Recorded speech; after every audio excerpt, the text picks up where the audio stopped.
So today I want to talk about the importance of considering how alcohol may be a contributor to your hormone symptoms or your hormone imbalances. Hello and welcome back to the Dr. Brooke Scheller Show. It's me, Dr. Brooke, and I'm so excited to talk with you today about sex hormones. This is a super hot topic.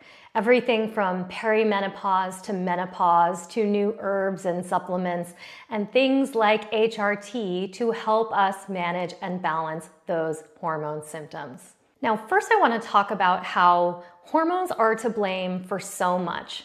How often have you heard someone say that their hormones are out of balance, their hormones are out of whack, and they're making that assumption based on age, based on, a certain time of the month, or another excuse. But how often do we really test hormones to know if hormones are really the cause of our symptoms and what's going on? See, one of the big challenges is that hormones are not easily tested through standard protocols like blood work. In functional practice, we usually recommend something called a Dutch test. This is a urine-based test which monitors different hormones at different points of the month. This can provide us with a much clearer overview of what your hormone levels are as they're being metabolized. So what hormones you are actually producing and using in your body versus what is just floating in the blood or in the serum. Hormones and the reproductive system are really the first things to go in times of stress. In fact, our reproductive system is the only system of the body that we can completely remove it and still live. Think about it. We can have a full hysterectomy and theoretically function normally, but we cannot remove any other system in our body. We cannot remove the cardiovascular system, your neurological system. You cannot remove any other complete system and still live. So this goes to show that the reproductive system is often the first to go in times of stress or when the body needs to focus on other things. We don't usually think of alcohol as the cause of our hormonal problems. I talk about this in my book, How to Eat to Change How You Drink, and I call it the vodka club theory. The vodka club theory is this belief that as long as you're drinking something with very low carbs and very low calories, that the drink really won't affect you, right? But this is wrong, and I am especially seeing it in my midlife women and my peri and menopause crew who are experiencing more symptoms, weight gain, mood imbalances, libido changes, etc.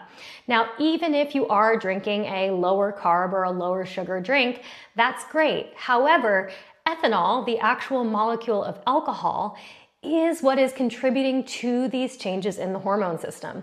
So I will give you a quick overview of why that happens. So how does alcohol affect hormones? While these two seem like they're pretty disconnected, they're actually highly connected in a few ways. First and foremost, let's talk about the liver. The liver is one of our detox organs and of course metabolizes alcohol out of the system when we consume it. But what most people forget is that the liver also has an important function for hormones. It is the site where we store and metabolize all of the hormones going through our body. This can lead to a buildup of excess hormones like estrogen, which is actually part of the link between alcohol and hormone-specific cancers like breast cancer. Another important consideration is cortisol. Cortisol is our body's stress hormone, and it works in partnership with sex hormone production. When stress and cortisol are high, we have fewer resources available to produce estrogen, testosterone, and progesterone. Let's also talk about alcohol and the aromatase pathway. The aromatase pathway helps us convert testosterone into estrogen, and alcohol upregulates this pathway. This means that in men, we can have an overabundance of testosterone being converted into estrogen.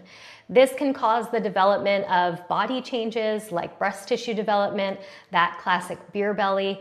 This overabundance in women can also contribute to many symptoms and increase that risk for hormone-specific cancers like breast cancer.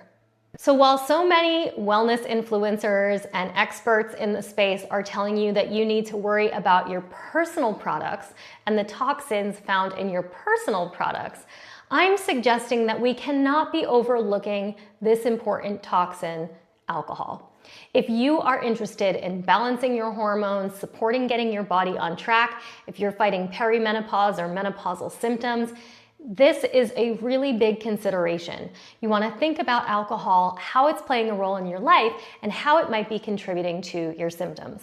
So regardless of if you are a woman of menstrual age, if you are perimenopausal, postmenopausal, this influences you. So if you've been struggling with hormone symptoms and you have a history of alcohol, let's talk about it. This is such an important topic, and it's one that really needs support and consideration in our alcohol-free or sober curious journey.